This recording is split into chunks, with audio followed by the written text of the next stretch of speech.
కేంద్ర హోంశాఖ సహాయ మంత్రి బండి సంజయ్ కుమారుడు బండి భగీరథపై నమోదైన పోక్సో కేసులో దర్యాప్తు ముమ్మరమైంది. బాధితురాలిపై తీవ్రస్థాయిలో లైంగిక దాడి జరిగిందన్న తాజా అభియోగాల నేపథ్యంలో పేట్ బషీరాబాద్ పోలీసులు ఈ కేసులో అదనంగా మరిన్ని కఠినమైన సెక్షన్స్ చేర్చారు. తొలుత పోక్సోలోని సాధారణ సెక్షన్ల కింద కేసు నమోదు చేసినప్పటికీ బాధితురాలి స్టేట్మెంట్ ఆధారంగా ఇప్పుడు దీన్ని సెక్షన్ 5(1) రెడ్ విత్ 6 వంటి కఠినమైన సెక్షన్లుగా మార్చారు. ఈ కేసు దర్యాప్తును పర్యవేక్షిస్తున్న కూకట్పల్లి డీసీపీ రితిరాజ్ స్వయంగా రంగంలోకి దిగి విచారణను వేగవంతం చేశారు. మంగళవారం ఆమె బాధితురాలి నివాసానికి వెళ్లి సుమారు 2 గంటల పాటు మాట్లాడి వివరాలు సేకరించారు. నిందితుడితో పరిచయం మరియు లైంగిక వేధింపుల తీవ్రతపై ఆరా తీసిన అనంతరం కేసు తీవ్రత దృష్ట్యా కొత్త సెక్షన్లను చేర్చాలని నిర్ణయించారు. ముఖ్యమంత్రి రేవంత్ రెడ్డి ఆదేశాల తర్వాతే ఈ విచారణ ప్రక్రియలో వేగం పెరిగినట్టు తెలుస్తోంది. మరోవైపు కేసు నమోదైనప్పటి నుంచి బండి భగీరథ్ పరారీలో ఉండడం ఉత్కంఠ రేపుతోంది. అతని ఫోన్ స్విచ్ ఆఫ్ రావడంతో పోలీసులు కరీంనగర్లోని బంధువుల ఇళ్లలో గాలింపు చేపట్టారు. జ్యోతినగర్లోని భగీరథ్ మేనమామ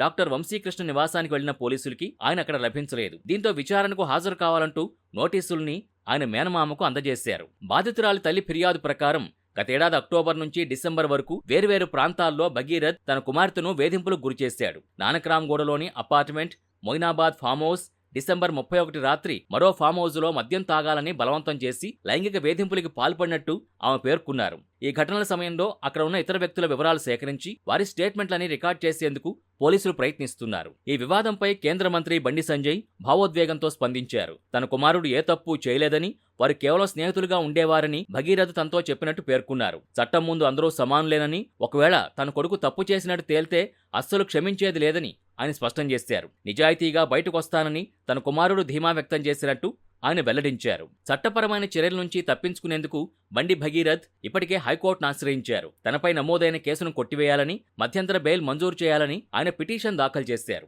అయితే పోలీసులు మాత్రం నిందితుడి ఆచూకీ కోసం గాలింపు చర్యలు కొనసాగిస్తూనే ఉన్నారు. సైబరాబాద్ పోలీసులు ఇప్పటికే సమన్లు జారీ చేసి విచారణకు హాజరు కావాలని ఆదేశించారు. ఇదే సమయంలో హైదరాబాద్లోని శేర్లింగంపల్లి, గచ్చిబౌలి వంటి పలు ప్రాంతాల్లో బండి భగీరథ్కు వ్యతిరేకంగా పోస్టర్లు వెలిశాయి. ఆయన పరారీలో ఉన్నారంటూ వెలిసిన ఈ పోస్టర్లు, దీనికి తోడు సోషల్ మీడియా ప్రచారం ఇప్పుడు నగరంలో హాట్ టాపిక్ గా మారాయి. కేసు తీవ్రత, రాజకీయ ప్రాధాన్యత దృష్ట్యా పోలీసులు ఆచితూచి అడుగులు వేస్తున్నారు.